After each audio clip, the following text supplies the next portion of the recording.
Neste vídeo vamos aprender sobre banco de dados, tabelas, campos, índices, relacionamentos e consultas. Nesta opção você pode alterar o nome do banco de dados que é utilizado lá no SQL. O apelido do banco de dados é utilizado internamente pelo gVinci. Você pode também alterar o título do banco de dados. O gVinci gera de forma nativa os códigos para os bancos do tipo SQL, Oracle e MySQL. Também aceita conexões do tipo LEDB e ODBC.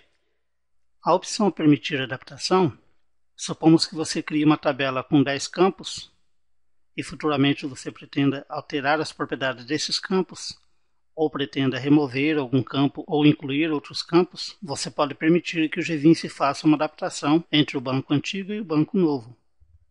A opção Editar String de conexão permite que você possa inserir manualmente a Connection String, ou string de conexão, para acesso ao banco de dados. Neste campo você pode colocar, então, a string de conexão desejada, colocando o nome do servidor, o banco de dados, o tipo de autenticação, o usuário e a senha. Caso você queira determinar um caminho fixo para o banco de dados, você pode desmarcar esta opção e utilizar o botão Configurar Banco. E aqui você vai colocar o servidor e a instância e o tipo de autenticação com usuário e senha. Essas configurações já foram definidas na instalação do SQL. Esta string de conexão será utilizada toda vez que você fizer o acesso ao banco. Na primeira vez que é feito o acesso, o banco é criado através da tela Configuração de Banco de Dados. E ao clicar em OK, a string de conexão está pronta.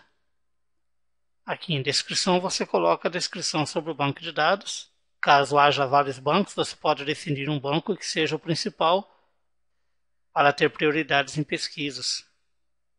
Essas configurações que estão aqui na seção de comparação e inclusão de dados são utilizadas no SQL e você pode alterar aqui para compatibilização de acordo com o idioma escolhido lá no SQL.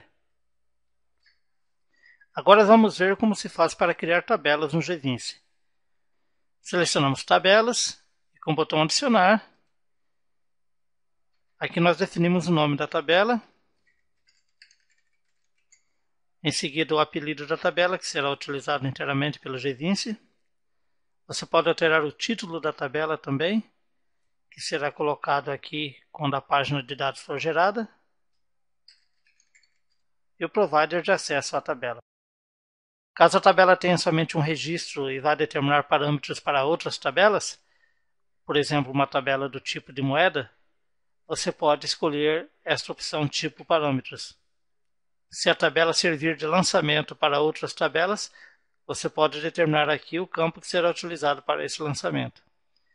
Caso a tabela receba o lançamento de uma outra tabela, você pode inserir aqui o campo CODELAN para receber esse lançamento. E aqui você coloca uma descrição sobre a tabela. Para inserir campos na tabela, selecionamos a tabela e clicamos em Campos. Clicamos no botão Adicionar Novo e aqui vamos definir o nome do campo. Caso o nome do campo já exista em uma outra tabela, você pode utilizar a tecla Tab aqui para copiar as mesmas propriedades daquele campo original. No caso aqui, este campo é novo, então nós temos que preencher as propriedades deste campo. Podemos colocar aqui um apelido para o campo e em seguida o título para o campo que será utilizado em associação com controles nas páginas de dados que serão criadas dessa tabela. Aqui você pode escolher o tipo do campo. O campo do tipo caractere irá aceitar letras e símbolos. Campos do tipo numérico aceitam somente números. Campos do tipo lógico aceitam dados do tipo verdadeiro ou falso, dados lógicos. Campos do tipo binário podem ser utilizados para figuras. Campos memo podem ser usados para grande quantidade de texto. Campos do tipo imagem para figuras, fotos. Campos do tipo data-hora para incluir a data ou a hora. Campos do tipo data e campos do tipo timestamp que são utilizados para armazenar no banco de dados a data da última alteração e atualização da tabela. Este campo de identificação do fornecedor será do tipo numérico. Aqui nós vamos determinar o tamanho do campo, decimal, caso seja valores de moeda, permitir nulo se o campo poderá ficar vazio, e a sequência, o campo será incrementado. Neste caso aqui eu marquei a opção sequencial, ele será incrementado de 1 em 1 automaticamente. Então não precisaria editar este campo. Aqui a máscara que será utilizada para o campo, ou seja, a forma como deve ser preenchido o campo, somente números. O campo poderia ter também um valor padrão se a opção sequencial não estivesse marcada. Uma descrição para o campo. A opção utilizar controle customizado permite que você possa utilizar um controle que o GVince disponibiliza aqui nesta lista.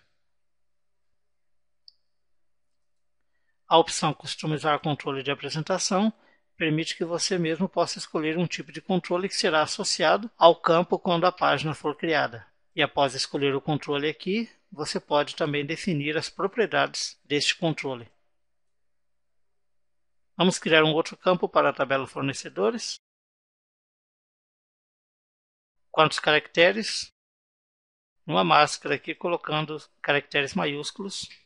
Podemos definir o valor padrão desta vez. Só mais uma palavrinha sobre decimal. Temos aqui a tabela produtos que já foi criada. E na tabela produtos temos o campo ProVLR, que é um campo que tem 2 decimais. Está nesse formato aqui, após a vírgula, tem 2 casas. É para isso que serve a opção decimal. Voltando à tabela fornecedores, precisamos agora definir um índice. Vamos ver o que é um índice de tabela. Um índice é utilizado para a organização dos dados. No caso de uma pesquisa, no caso de uma filtragem, o índice será necessário. Clicamos em índice no botão adicionar novo e aqui o GVince já insere automaticamente o nome do primeiro índice da tabela. O nome do índice é inserido automaticamente com o apelido e o título do índice. Aqui você pode inserir uma descrição para o índice. Índices do tipo primário recebem prioridade em casos de pesquisa e filtragem. Índices do tipo único não podem se repetir na mesma tabela. Os dados que estiverem naquele campo não podem se repetir na mesma tabela. E a opção Cluster permite que os dados sejam melhor organizados no SQL. Fill Factor é a porcentagem da proporção do espaço disponível na tabela para a inserção de novos registros. O padrão é 90%. E aqui o GVince também inseriu automaticamente, porque a tabela fornecedora já possui um campo sequencial numérico que está sendo utilizado para índice. Você também pode adicionar outros campos aqui para índice da tabela e pode também adicionar outros tipos de índice para a tabela. Agora vamos ver o que é um relacionamento e para que serve. Temos aqui a tabela TB Vendas e a tabela TB Vendas Itens. Vamos ver como é construído um relacionamento entre as duas. Aqui na tabela TB Vendas nós temos o campo VenID, que é o campo índice da tabela TB Vendas. E aqui na tabela TB Vendas Itens, o campo utilizado para relacionamento possui as mesmas propriedades que aquele campo índice da tabela pai. TB Vendas é a tabela pai, TB Vendas Itens é a tabela filha. Este campo é o campo em comum, que é utilizado para relacionamento entre as duas. Aqui temos um relacionamento criado, o nome do relacionamento.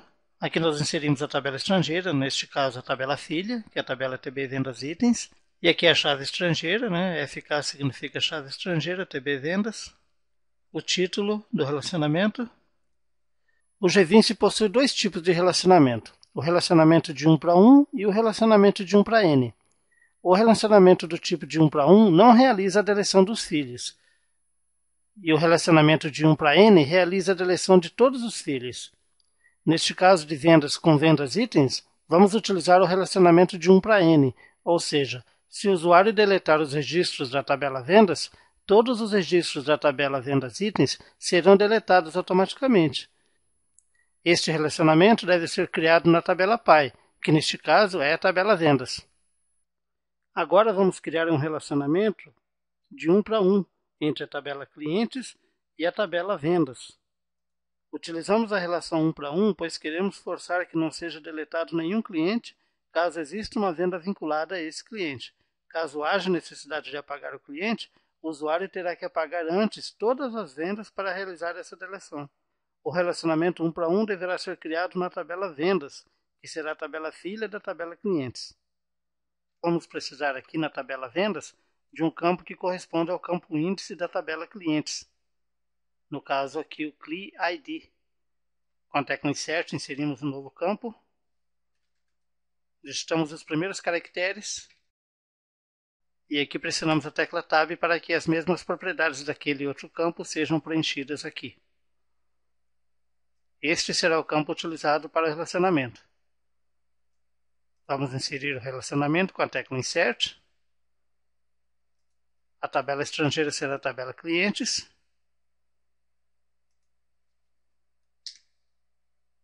Colocamos outro nome aqui para a chave estrangeira. Relacionamento do tipo 1 para 1. E o campo estrangeiro já foi adicionado automaticamente. Trigger é um relacionamento executado de forma planejada pelo banco. E Constraint é executado de forma automática no banco. Vamos utilizar aqui o tipo Constraint. Na exclusão em cascata, quando você exclui um registro, os registros filhos são excluídos automaticamente. E a atualização é feita da mesma forma. Você atualiza o registro pai e os registros filhos são atualizados automaticamente. Aqui nós temos os campos que são utilizados para o relacionamento. O campo base da tabela pai e o campo estrangeiro da tabela filha. Para adicionar campos, você utiliza aqui o botão adicionar novo. Lembrando que o campo da tabela pai deverá ser sempre um campo índice. Quando quisermos fazer uma pesquisa direcionada, podemos utilizar consultas e definir quais são os campos que entrarão naquela consulta, quais são os dados que vamos precisar naquela consulta. Para criar uma consulta ou view, você seleciona a palavra consultas e clique no botão adicionar novo. Já temos uma view criada aqui. Aqui você define o nome da view, o nome do provider e o título da view. Esse é o título que vai aparecer na consulta, aqui na estrutura do projeto, como título da página de consulta. Gerar script para a view. Quando você marca esta opção, você define se o script da view será gerado no banco SQL. Isso vai facilitar a manutenção e sua execução será mais rápida, pois o banco de dados vai guardar a sua view em memória.